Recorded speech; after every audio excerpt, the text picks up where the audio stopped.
കുറച്ച് ദിവസങ്ങൾക്ക് മുമ്പ് സെൻറ്ററിൽ ഒരു സഹോദരി വന്നിരുന്നു. അവർ പറഞ്ഞു, സങ്കല്പങ്ങൾ യാഥാർത്ഥ്യമാക്കാം, സങ്കൽപ് സെ സിദ്ധി എന്ന പ്രോഗ്രാം കണ്ടു. ഈ കാര്യം ഞാൻ എൻ്റെ ഹസ്ബൻഡിന് വേണ്ടി ചെയ്യാൻ ആഗ്രഹിക്കുന്നു.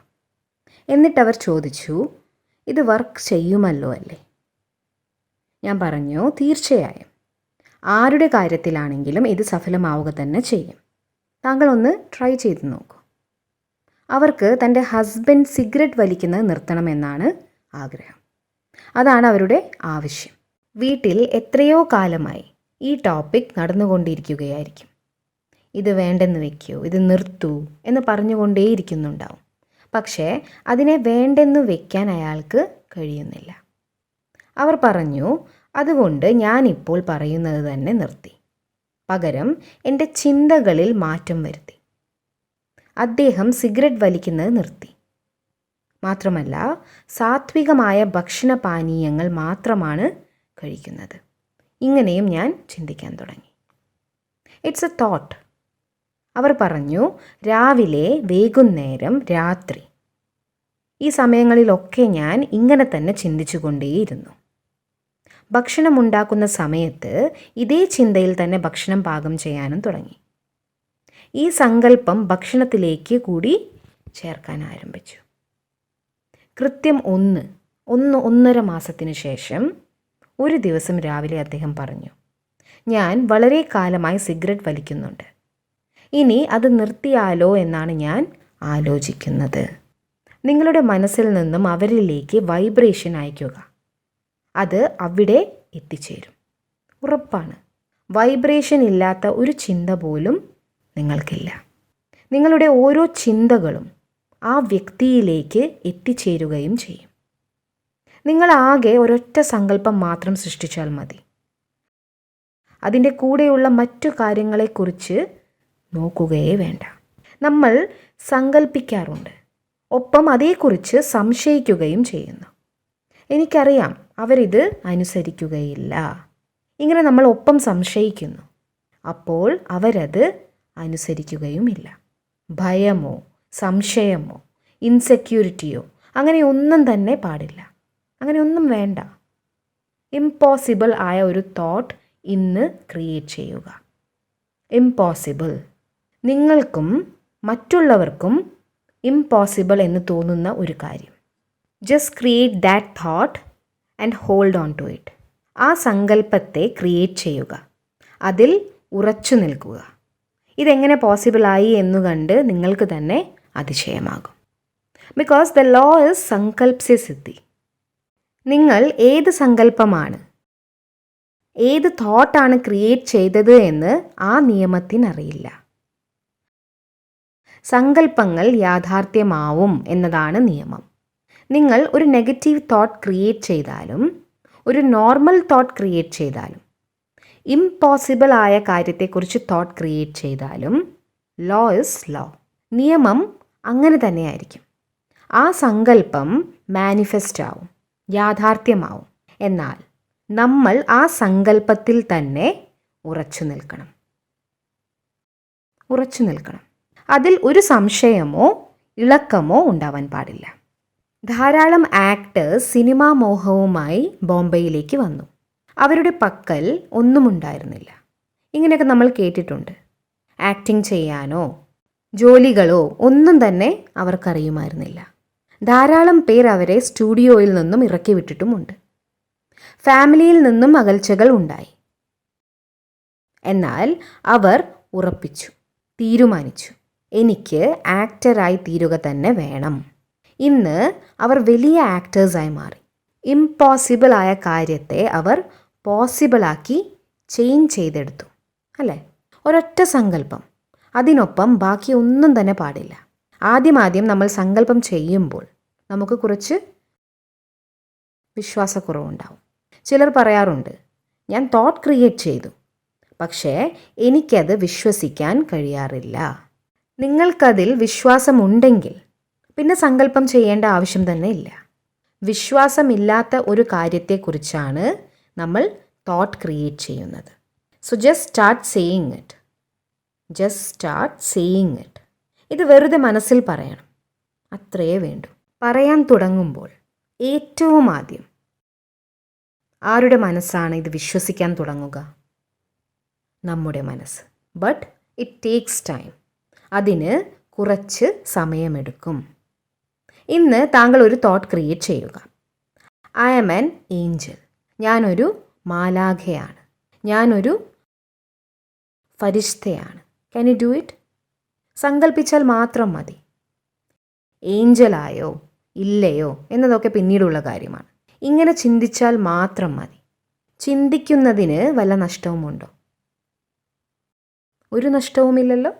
വെറുതെ ഇങ്ങനെ ഒരു തോട്ട് ക്രിയേറ്റ് ചെയ്യും. Just create a thought.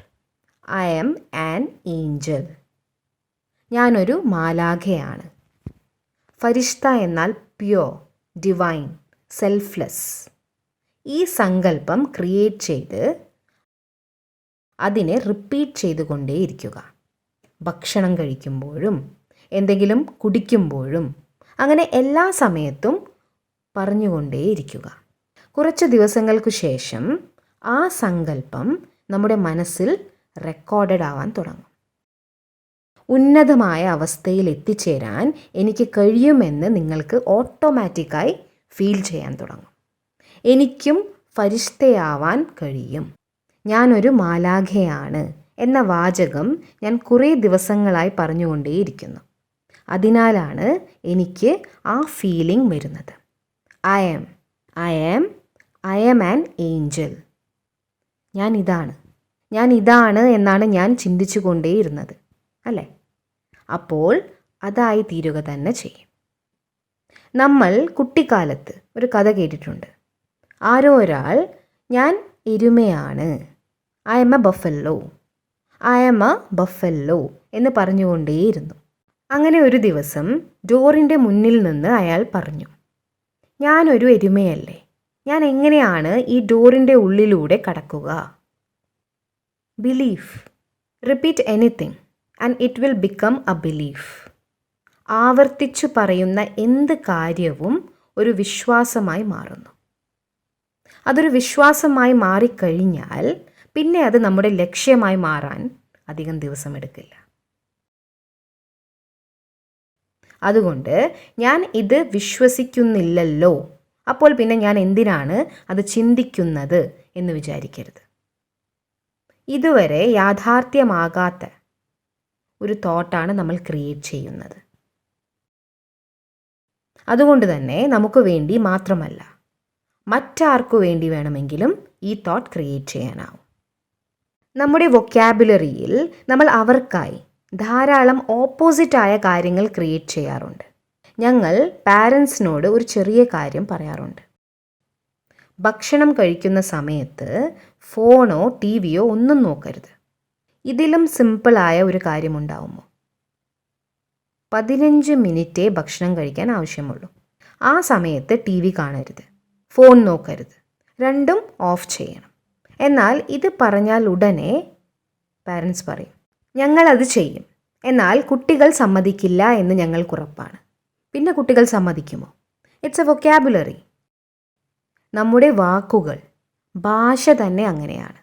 അവർ സമ്മതിക്കില്ല എന്ന് എനിക്കറിയാം എന്ന് നമ്മൾ പറയുന്നു. അവർ സമ്മതിക്കാതിരിക്കുമ്പോൾ പാരൻസ് പറയും, ഞാൻ നേരത്തെ പറഞ്ഞില്ലേ അവരിതനുസരിക്കില്ല, ഞാൻ പറഞ്ഞതല്ലേ. നമ്മൾ പറഞ്ഞിരുന്നു, അതുകൊണ്ടാണ് അവരത് അനുസരിക്കാതിരുന്നത്. ഇതിനു പകരം നിങ്ങൾ ഇതിൻ്റെ ഓപ്പോസിറ്റാണ് പറയുന്നതെങ്കിൽ, ഒരു പ്രാവശ്യമല്ല കുറേ ദിവസം ആവർത്തിച്ച് പറഞ്ഞിരുന്നുവെങ്കിൽ പിന്നെ അവർ എന്തായാലും നിങ്ങളെ അനുസരിച്ചിട്ടുണ്ടാവും. ഉറപ്പാണ്, അവർ സമ്മതിക്കാതിരിക്കില്ല. കാരണം നമ്മുടെ വൈബ്രേഷൻ അവരിലേക്ക് എത്തുന്നു. നമ്മുടെ വായ കൊണ്ട് പറയുന്നത് അവർ ചെവി കൊണ്ടാണ് കേൾക്കുന്നത്. ഇതിനിടയിൽ 2 കൂട്ടരുടെയും ബുദ്ധിയും പ്രവർത്തിക്കുന്നുണ്ട്. എന്നാൽ നമ്മൾ മനസ്സിൽ നിന്നും കമ്മ്യൂണിക്കേറ്റ് ചെയ്യുമ്പോൾ അത് നേരെ അവരിലേക്ക് എത്തും. It goes straight to them. ഏത് വൈബ്രേഷനാണ് ക്യാച്ച് ചെയ്യുന്നത് എന്ന് അവർക്ക് മനസ്സിലാവുക പോലുമില്ല. അതുകൊണ്ട് എല്ലാവർക്കും വേണ്ടിയും അവനവന് വേണ്ടിയും ഏറ്റവും ഉയർന്ന വൈബ്രേഷൻ ക്രിയേറ്റ് ചെയ്യുക. Create highest vibration for them. Possible അല്ല എന്ന് നിങ്ങൾ വിചാരിക്കുന്ന ഒരു കാര്യത്തിനു വേണ്ടിയും ഹയ്യസ്റ്റ് വൈബ്രേഷൻ ക്രിയേറ്റ് ചെയ്യും. സങ്കല്പങ്ങൾ യാഥാർത്ഥ്യമാകുമെന്ന നിയമം സത്യമായതുകൊണ്ടാണ് ഈ ലോകത്ത് ഇത്രയധികം അത്ഭുതങ്ങൾ സൃഷ്ടിക്കാൻ കഴിഞ്ഞിട്ടുള്ളത്. ശരിയല്ലേ? എന്നാൽ ലോകത്തെല്ലാവരും അത് പുറമേയുള്ള നേട്ടങ്ങളെ പ്രാപ്തമാക്കാനാണ് പ്രയോഗിച്ചത്. നമുക്ക് ഇതേ സങ്കൽപ് സെ സിദ്ധി എന്ന നിയമം മറ്റേത് അച്ചീവ്മെൻറ്റ്സിന് വേണ്ടിയാണ് ഉപയോഗിക്കേണ്ടത്? മനസ്സിലാണ് ഇനിയത് പ്രയോഗിക്കേണ്ടത്. ഇൻറ്റേർണൽ അച്ചീവ്മെൻറ്റ്സിന് വേണ്ടി ഇത് യൂസ് ചെയ്യണം. നിങ്ങൾ മാറ്റാൻ ആഗ്രഹിക്കുന്ന ഏതെങ്കിലും സംസ്കാരമോ ശീലമോ അല്ലെങ്കിൽ കുടുംബത്തിലെ ആരുടെയെങ്കിലും ചില പ്രത്യേക ശീലങ്ങളോ ചേഞ്ച് ചെയ്യാൻ നിങ്ങൾക്ക് ആഗ്രഹമുണ്ടെങ്കിൽ ഇപ്പോൾ അതിനായി തോട്ട്സ് ക്രിയേറ്റ് ചെയ്യൂ. ഇനി പറയൂ, സങ്കൽപ് സെ സിദ്ധി ആന്തരികമായാണോ അതോ ബാഹ്യമായാണോ എളുപ്പത്തിൽ നടക്കുക? ആക്ടർ ആവുന്നതാണോ അതോ ദേഷ്യമില്ലാതാക്കുന്നതാണോ എളുപ്പം? ഇതിലേതാണ് എളുപ്പമെന്ന് നിങ്ങൾക്കറിയില്ലേ? പറയൂ, ഇവ രണ്ടിലും വെച്ച് ഏതാണ് കൂടുതൽ എളുപ്പം? അതെ, ദേഷ്യം ഇല്ലാതാക്കുന്നതാണ് എളുപ്പം. എന്തുകൊണ്ട്? അതിനൊരു കാരണമുണ്ട്. പുറമേയുള്ള നേട്ടങ്ങൾക്കായി നമ്മൾ മാത്രമല്ല പ്രയത്നിക്കേണ്ടത്. അതിനിടയിൽ ഒരുപാട് ഫാക്ടേഴ്സ് ഉണ്ട്. പലപ്പോഴും ഒരുപാട് സമയം ഒരു തോട്ട് ക്രിയേറ്റ് ചെയ്തുകൊണ്ടിരുന്നാൽ പോലും ചില സങ്കല്പങ്ങൾ യാഥാർത്ഥ്യമാകാതെ പോവാറുണ്ട്. അതിൽ മറ്റൊരുപാട് ഫാക്ടേഴ്സ് ഉൾപ്പെട്ടിരിക്കുന്നതാണ് ഇതിന് കാരണം. എന്നാൽ ആ പ്രോസസ്സ് നടക്കുന്ന സമയം എൻ്റെ മനസ്സ് സ്റ്റേബിളായി നിൽക്കും. ഇത് യഥാർത്ഥത്തിൽ സംഭവിക്കുന്നതാണ്. കാരണം ഞാൻ അത്രയ്ക്ക് ഹൈ വൈബ്രേഷണലായ ഒരു തോട്ടാണ് ക്രിയേറ്റ് ചെയ്തത്. എനിക്കല്ലാതെ മറ്റൊരാൾക്കും ഇൻഫ്ലുവൻസ് ചെയ്യാനാവാത്ത ഒരേ ഒരു സ്ഥലം എൻ്റെ മനസ്സ് മാത്രമാണ്.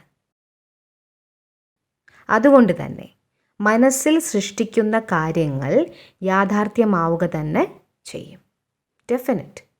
It's definite. It's easier and most importantly, it's faster. മനസ്സിൽ റിപ്പീറ്റ് ചെയ്യുന്ന സങ്കല്പങ്ങൾ എളുപ്പത്തിലും വേഗതയിലും വളരെ ഉറപ്പായും യാഥാർത്ഥ്യമാവുക തന്നെ ചെയ്യും. അത് വളരെ വേഗം യാഥാർത്ഥ്യമാകും. അതുകൊണ്ട് മനസ്സിൽ ഇത് പ്രാക്ടീസ് ചെയ്യണമോ വേണ്ടയോ? ഇനി അതാണ് ചൂസ് ചെയ്യേണ്ടത്. ശരി, ഏത് ശീലമാണ് ചേഞ്ച് ചെയ്യേണ്ടത്? ഏതെങ്കിലും ഒന്ന് തിരഞ്ഞെടുക്കുക. Just choose one. ഏതെങ്കിലും ഒന്ന് മാത്രം എടുക്കൂ. എന്നിട്ട് അതിനെ ചേഞ്ച് ചെയ്യൂ. And find it's counter. അതിനു പകരമായി നിങ്ങൾക്ക് എന്താണ് വേണ്ടത് എന്ന് നിശ്ചയിക്കുക. അത് കണ്ടുപിടിക്കുക. Did you find it? ഇനി അതിൻ്റെ കൗണ്ടർ അഥവാ എന്താണോ ആയിത്തീരാൻ ആഗ്രഹിക്കുന്നത് അത് സെലക്ട് ചെയ്യും. എല്ലാവർക്കും കിട്ടിയോ? കിട്ടിയില്ലെങ്കിൽ പറയൂ, നമുക്ക് ഡിസ്കസ് ചെയ്ത് തിരഞ്ഞെടുക്കാം. ആർക്കെങ്കിലും കിട്ടാത്തതായിട്ടുണ്ടോ? യെസ് ഓർ നോ പറയൂ. എല്ലാവർക്കും കിട്ടി. ഇനി അതേക്കുറിച്ച് ഒരു സങ്കല്പം സൃഷ്ടിക്കാം. I am fill in the blank soul. I am fill in the blank soul. Use the word soul. ആത്മാവ് എന്ന വാക്ക് എന്തായാലും യൂസ് ചെയ്യണം. എന്നാലേ ഞാനൊരു ആത്മാവാണ് എന്ന കാര്യവും ഇതിനോടൊപ്പം തന്നെ എഫേം ആകാൻ തുടങ്ങുകയുള്ളൂ. ഇത് വളരെ ഇമ്പോർട്ടൻ്റ് ആണ്. നിങ്ങൾക്ക് സങ്കല്പം കിട്ടിയല്ലോ. ഇനി ആ സങ്കല്പത്തെ അടുത്ത 3 മാസത്തേക്ക് വിടാതെ റിപ്പീറ്റ് ചെയ്യണം. Hold on to this thought. അടുത്ത 3 മാസം രാവിലെയും രാത്രിയിലും ഭക്ഷണം ഉണ്ടാക്കുമ്പോഴും ഭക്ഷണം കഴിക്കുമ്പോഴും ചിന്തിക്കും. അങ്ങനെ നിങ്ങൾ 1-2 മാസം തുടരുമ്പോൾ നിങ്ങളിൽ ഒരു ഷിഫ്റ്റ് ഉണ്ടാവാൻ തുടങ്ങും. ഒറ്റയടിക്ക് നിങ്ങളുടെ സംസ്കാരം ചേഞ്ച് ആവില്ല, പക്ഷേ നിങ്ങളിൽ ഒരു ഷിഫ്റ്റ് ഉണ്ടാവാൻ തുടങ്ങും. ഇന്ന് ഇവിടെ നിന്നിരുന്ന ആ ശീലം 1-2 മാസങ്ങൾക്കുള്ളിൽ ഹൈ ആയി മാറും.